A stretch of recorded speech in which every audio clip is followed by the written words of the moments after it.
A very good afternoon to this 28th day of May 2020. My name is Zainab Ismail.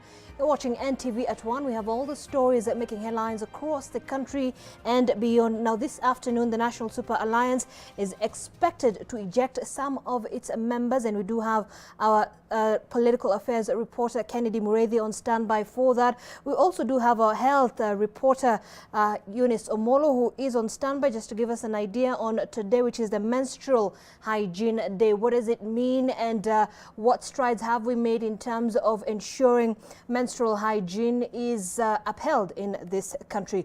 But first, we begin with the National Super Alliance, which is this afternoon expected to eject Kiminini Member of Parliament Chris Wamalwa as its deputy minority leader and replace him with Tongaren MP Eseli Simiyu, as it also seeks to de-whip 6 other members from committees for the next 6 months. Another of the biggest casualties is Malindi MP Aisha Jumwa, whose position at the Parliamentary Service Commission is also targeted. NTV's senior political affairs reporter Kennedy Mureithi is on this story and is giving us more details. We have officers here. Before close of business today, a number of MPs within the NASA coalition will no longer be members of the committees courtesy of their sponsoring parties. They're accused of disloyalty and advancing the agenda of another group and deserting their first love on whom they rode into parliament with. The 7, including Chris Wamalwa, who until now has been the deputy minority whip, are accused of flip-flopping on their stand about the direction the coalition wants to take. Sylvanus Osoro will be dropped from the Agriculture Committee. Nakara Lodepe will be dropped from the Defense and Foreign Relations. Well, I do apologize for that technical hitch. They will be fixing that sound in a moment, but let's now just join Kennedy Mureithi for that. Kennedy, it appears that not all members of the NASA coalition are in agreement when it comes to disciplining the so-called errant members. What does this mean? Well, Zainab, just a few minutes ago before I came in for this interview with you, or for this elaboration, is that we had received information from Musalia Mudavadi, who is the party leader for ANC, and also Ford Kenya party leader Moses Wetangula, who are really opposed to this. And they are saying that this is part of ODM's plan to bulldoze its membership and want everything that is in the assembly to conform to their needs. Yesterday afternoon, when we had that interview with Junet Mohammed, as it is going to run, he was of the opinion that they are the members of NASA and they are the ones, the leaders in the House, that is the National Assembly, and they were going to effect the changes as they were. Junet Mohammed was of the opinion that the 4 NASA principals have actually entrusted him with that duty to carry out whatever changes they do feel, and if them as the leadership, him and Mbadi, that is John Mbadi, who is the minority leader, they do believe that for them to achieve what they do want in Parliament, then they have to go in a specific way. And that specific way is what they are going to do this afternoon when they are going to have a parliamentary group meeting starting 2. We've already seen an invitation for a press conference at 2:30 by Junet Mohammed, who has already said that they will be giving us resolutions of that particular parliamentary group meeting. We would also want to know how stormy it is going to be, and this is information that we'll be getting from there. So it has been allocated probably 30 minutes, and the probability or the thinking that we have is that the resolutions that have already been made are going to be read to the members who are going to attend. Then a press conference is going to be called. And this is where us as journalists, we are going to ask those questions. What really happened? Was there concurrence by the other NASA members? And this is just a question that is going to be asked. But yesterday when I spoke to Junet Mohammed and we asked that specific question on whether there was concurrence from all the members of NASA, that is the NASA principals, he gave us an answer that probably would go very much not in tandem with what the other NASA principals are saying, and this is what he's told us yesterday. At any one time, there is one leadership in Parliament. The leadership that exists in Parliament now is Honorable Mbadi, who is the minority leader, and Junet Mohammed, who is the chief whip. Any other person you're talking about, you can go and look for them in town. We are doing our work as the leadership of Parliament, period. Well, Zainab, that is a story that we'll be following up, and we do know that the Jubilee Party has gone ahead and it has effected some of the changes that it has really wanted to effect. Now we'll be looking to see whether ODM and NASA in particular will be ready to effect those changes, but probably it's a question of whether they will be able to do it and what will the other NASA members be saying about it. Back to you, Zainab. All right, thank you so much, Kennedy Mureithi. And indeed, it is going to be very interesting times, of course, today afternoon when that particular meeting is happening. And we hope to get some of the answers there from our journalists. As well, of course, what is happening as well in the Jubilee Party is also very interesting. So Kennedy Mureithi is on that particular beat. From that, 3 people died on the spot while 8 others sustained serious injuries in a road accident a few meters from Makutano in Athi River Sub-County along the Nairobi-Mombasa Highway. Now, according to witnesses on the scene, the driver of the bus was standing in the middle of the road when dropping off staff working at Konza City.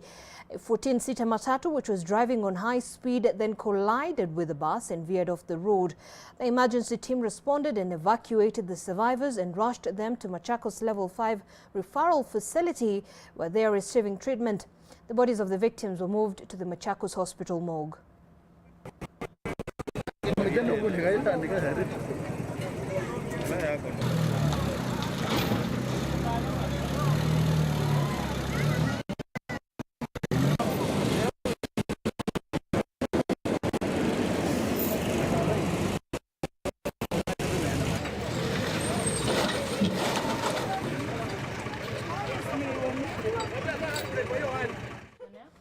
Now, the Central Bank of Kenya says there is an urgent need to cushion small and medium enterprises from the effects of the coronavirus pandemic in order to save them from collapse. Now, Governor Patrick Njoroge says at least 75% of SMEs are facing closure by the end of June due to lack of funds, and thus a credit guarantee scheme should be quickly established to shield lenders and small businesses in the event of default. They're on the ropes. They'll be gone because they don't have any cash to keep the lights on, to pay for even, all their things, supplies, if they have to get supplies, or even to pay for their own workers themselves. So that is how critical the SME issue is. Now, it's not just, however, it's not just financing. The SME situation is not just an issue of throwing money at SMEs. It's also an issue, it is finance plus. It's an issue of also providing them with appropriate solutions for their problems. For instance, products, demand for products. Now, it's true, we know some of the SMEs have switched to making the PPEs, the personal protection equipment that the masks and other things like this. Meanwhile, West Pokot Governor John Lonyangapuo has asked long-distance truck drivers coming into the county to adhere to the protocols set by the government. The governor stated that drivers who will not have the required clearance documents indicating they are COVID-19 negative will be forced to cut off their journey and head back to their point of origin. The county is still on high alert and is monitoring movements of visitors. Health officials will take samples from the truck drivers for testing. Lonyangapuo also added that the county is expecting to get 75 million shillings from the national government to help fight the disease. This is the waste bag. This is their kit. Their goggles, their face masks. Ili wanaposimama makutano, Chepareria, Urtum, Marich, wakitaka kunywa chai ama soda, wale watu wapite hapa wao wamejipipa vizuri. So ukisikia kelele kwamba West Pokot wamekuwa tight, msijali. Let's just go back to our earlier story on politics, and we had a slight technical hitch there, but we're going to repeat that story where the National Super Alliance is this afternoon expected to eject Kiminini Member of Parliament Chris Wamalwa as its deputy minority leader and replace him with Tongaren MP Eselis Simiu, as it also seeks to de-whip 6 other members of the committees for the next 6 months. Another of the biggest casualties is Malindi Member of Parliament Aisha Juma, whose position at the Parliamentary Service Commission is targeted. Take a look. We have officers here. Before close of business today, a number of MPs within the NASA coalition will no longer be members of the committees courtesy of their sponsoring parties. They are accused of disloyalty and advancing the agenda of another group and deserting their first love on whom they rode into Parliament with. The 7, including Chris Wamalwa, who until now has been the Deputy Minority Whip, are accused of flip-flopping on their stand about the direction the coalition wants to take. Silvanus Osoro will be dropped from the Agriculture Committee, Nakara Lodepe will be dropped from the Defense and Foreign Relations Committee, Catherine Wambilianga will be dropped from the Labour Committee, Tindimwale will be dropped from the Energy Committee, David Ochieng will also be dropped from the Health Committee, while Vincent Kemosi will also be dropped from the Roads and Transport Committee. Gideon Ochanda will be transferred to another committee that will be announced at the parliamentary group meeting. These are members who are no longer subscribing to the values and ideals of the NASA coalition.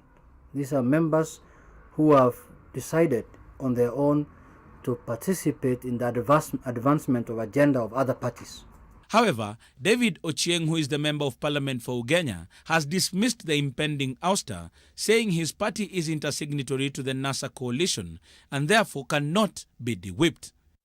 Malindi's Aisha Jumo's prestigious position at the Parliamentary Service Commission is also at risk. Those 7 will not be in any committee whatsoever. They will stay for the next 6 months isolated and quarantined. The NASA coalition, and more specifically the ODM party, will be making a second stab at trying to remove Aisha Juma from the Parliamentary Service Commission. And this time round, it says that it has gathered enough numbers to make sure that they do follow the right process and remove her from that prestigious position for following Deputy President William Ruto. I don't care whether they were going around with the Deputy President or anybody else. Any member who has been going around with anyone outside the NASA coalition must face the consequences of his actions. There is lobbying for the position of Deputy Minority Whip, with Tongaren MP Eseli Simiu and Saboti MP Caleb Bamisi said to be fighting it out to replace Wamalwa, who is also from Trans Nzoia County. Parliamentary group meeting will decide who is going to be the Deputy Whip and who is going to be the person who will serve in the Parliamentary Service Commission. But one thing I can guarantee you, the train has left the station. We have begun the process. There is no reverse gear. NASA is understood to be making these changes to conform to a new parliamentary order that will come into play after the 2nd of June, when the National Assembly resumes after recess. The new order seeks to strengthen the relationship between President Uhuru Kenyatta's allies and those of Raila Odinga as they take full charge of Parliament, making it possible to pass any agenda they would want. The Jubilee Party is also expected to make changes in its National Assembly leadership next week, when President Kenyatta chairs a parliamentary group meeting. Politics is also going to take another hour. In an exclusive interview with NTV Wednesday, President Kenyatta insisted he will not allow anyone opposed to his cause to continue holding positions. Kennedy Muredi, NTV. Now, the Deputy County Commissioner of Kabete now wants movement in and out of Kabete sub-county restricted to stem the spread of COVID-19. The DCC says the move will help limit the interaction of people, especially those coming from Nairobi to purchase goods from the Wangigi market. The DCC also wants mass testing scaled up. At the same time, it says the measures to stop the spread of COVID-19 have had the positive effect of reducing crime in the area. The youth in the county have also been kept engaged in the Kazi Mitaani projects that have been initiated to shield them from the adverse economic effects of the pandemic. Saturday 21st. Yet behind these figures are real lives. We've had like months in, months out, where we have had almost 0 incidents happening in Kabete. And this is all because of the team behind me. We have a very dedicated security team, our sub-county police commander, Bana Maina. We have the DCIO here. We have our SIP commander, our chiefs, and the entire security team.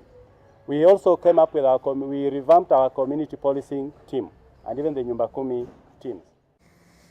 Now, surging criminal cases within Kilifi County have forced judicial stakeholders to find ways of upscaling judicial services to deal with the backlog.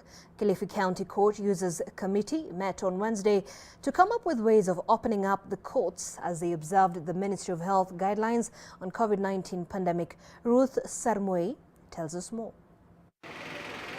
Malindi law courts have been operating via video link after scaling down on activities at the court premises.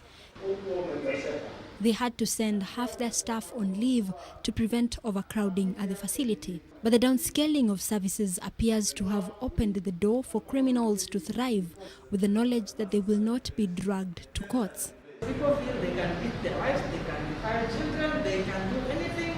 After all, the courts are closed.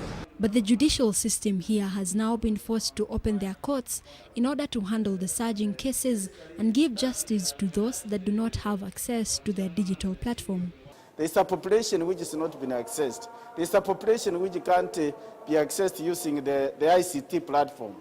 And they also deserve to be part of this particular process.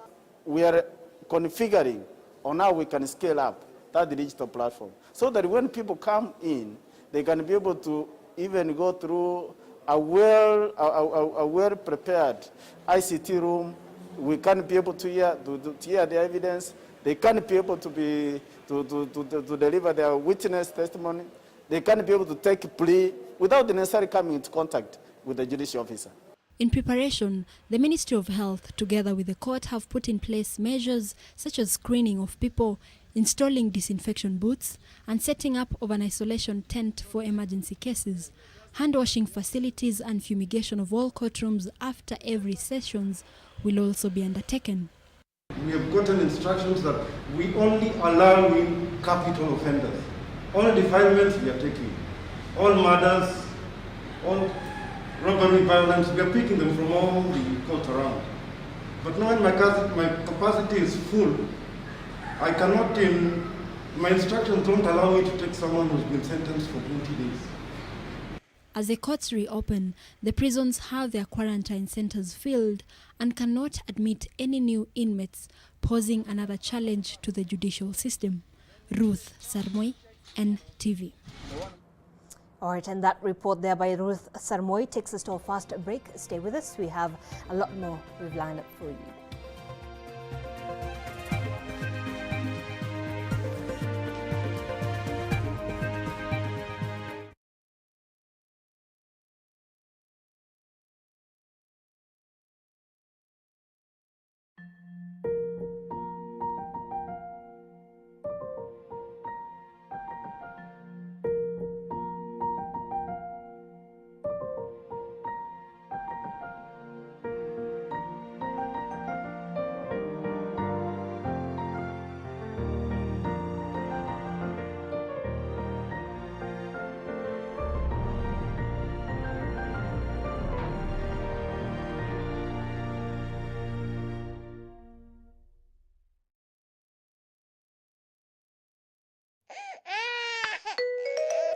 Rashes again?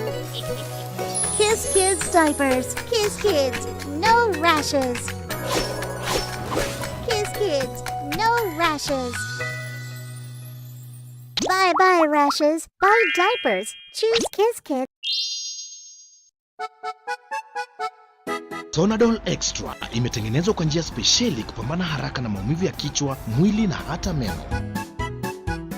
Sonadol Extra, hakika maumivu yakizidi, pata ushauri wa daktari.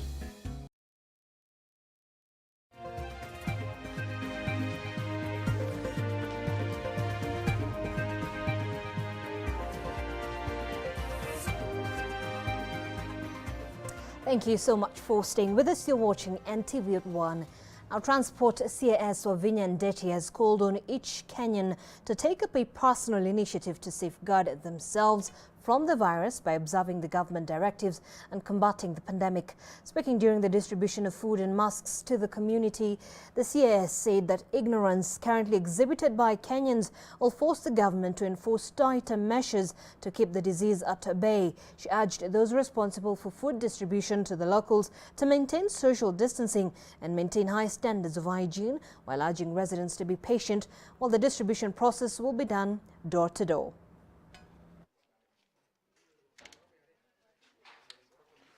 Lazima sisi wote tujichunge, watu keep social distance, na pia tutakuwa tunafanya operation vile tunaendelea kuhakikisha ya kwamba watu wetu wanavaa masks, kuhakikisha ya kwamba wanatumia sanitizer hata wafanya biashara, ili tusio na uregevu wowote kwa hilo jambo. Tumeambiwa kama sisi hatujichungi, basi serikali itatuchunga. Na itatuchungaje? Kwa kufungiwa, vile tunaendelea kufanya nini? Kufungiwa. Kwa hivyo kama hatutaki kufungiwa,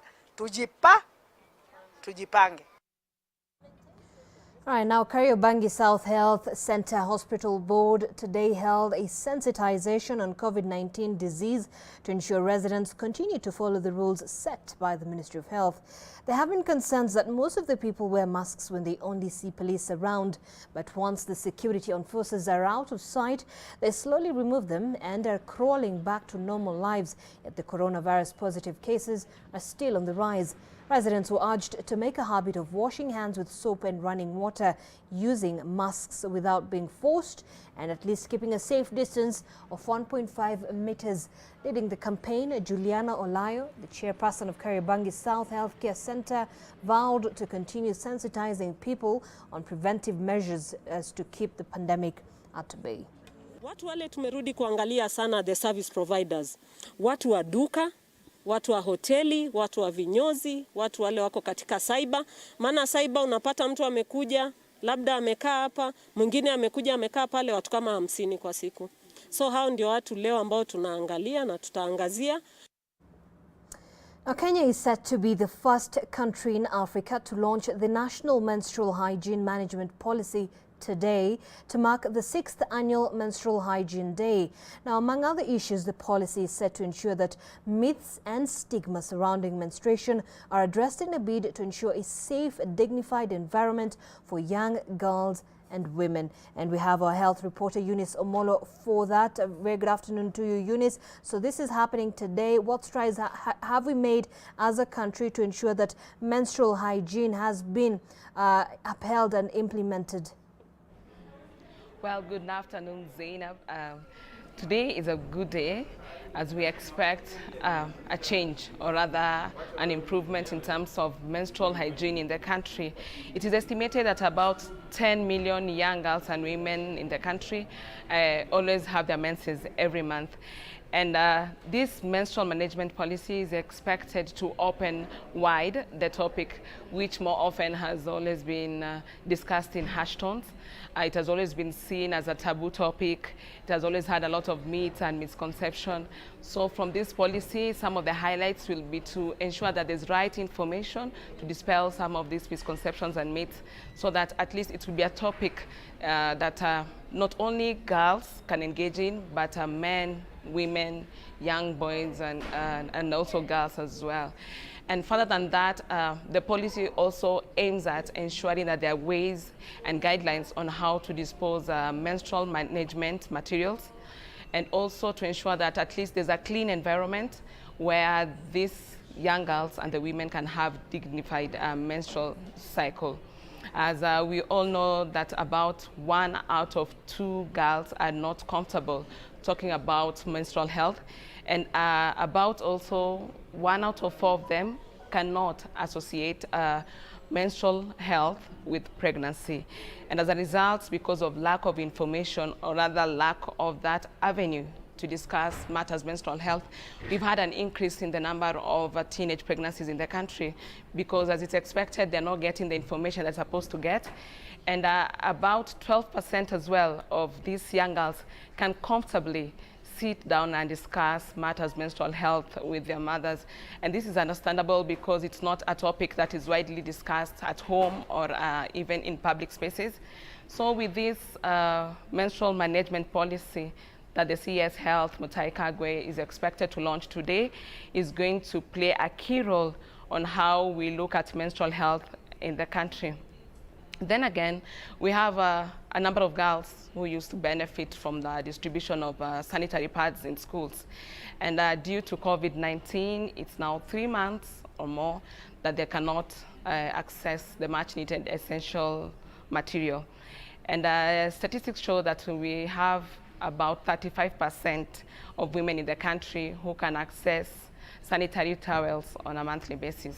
So we know that a number of young girls who come from vulnerable families are really struggling to ensure that they get the right menstrual hygiene material. So this is one of the stories that we're working on today, and we'll be keeping you up to date with the development.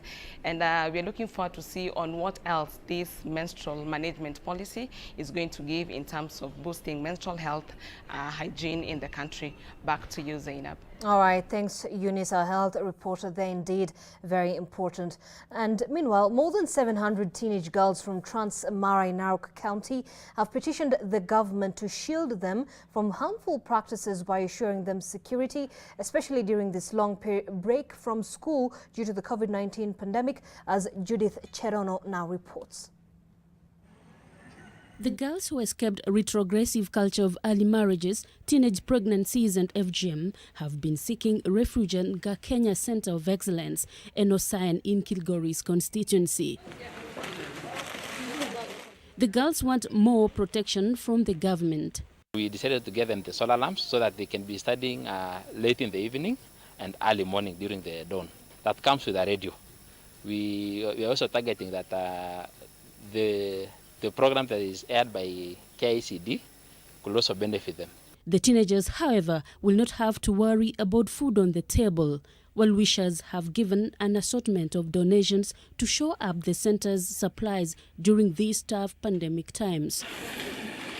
Sisi kama wasasi pia na wanafunzi wa hii shule tutaenda kuelimika na watoto wataenda kufanya assignment. Kenya Center of Excellence, founded in 2008, is a leading advocate for girls' education and empowerment and transformation of rural community.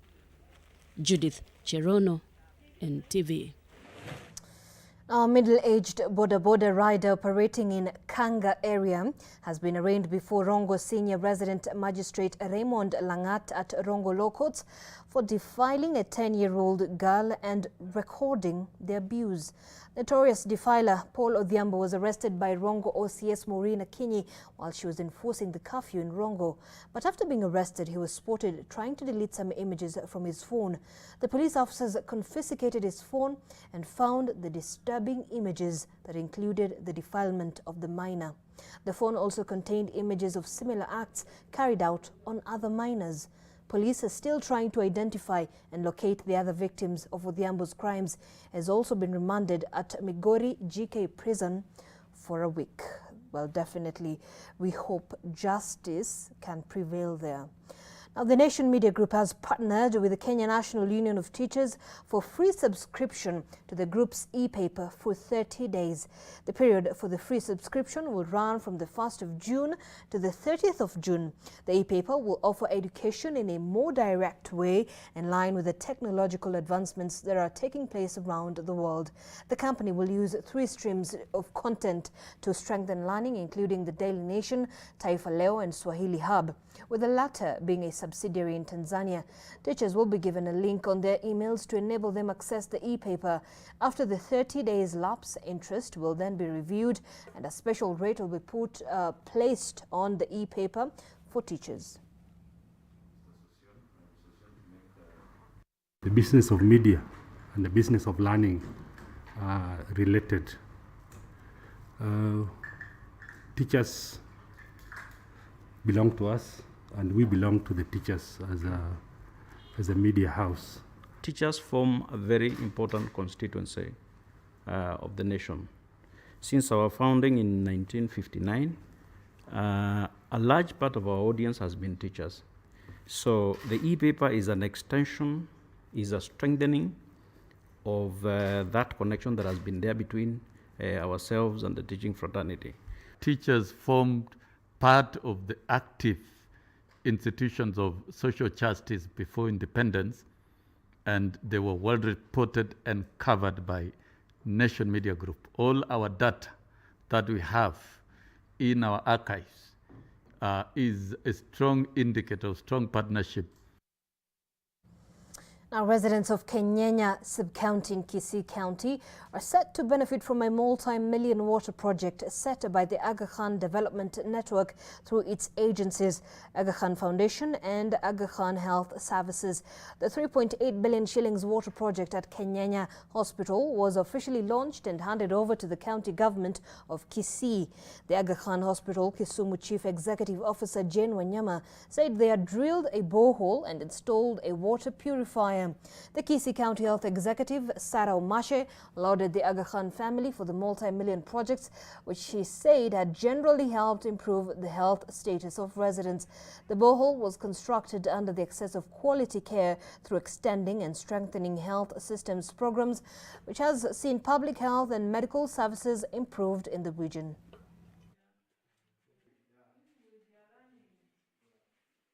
Came up with creating this borehole here, which is able to supply water to the entire hospital, and also had to come up with a filtration equipment to keep the water clean that can be used to wash and also be able to drink. I really appreciate the Aga Khan group, the access project that was supported by the Canadian government through the Aga Khan, that they have been able to put this hospital to be a truly level 4 hospital, because now we have a working theater in Kenyenya.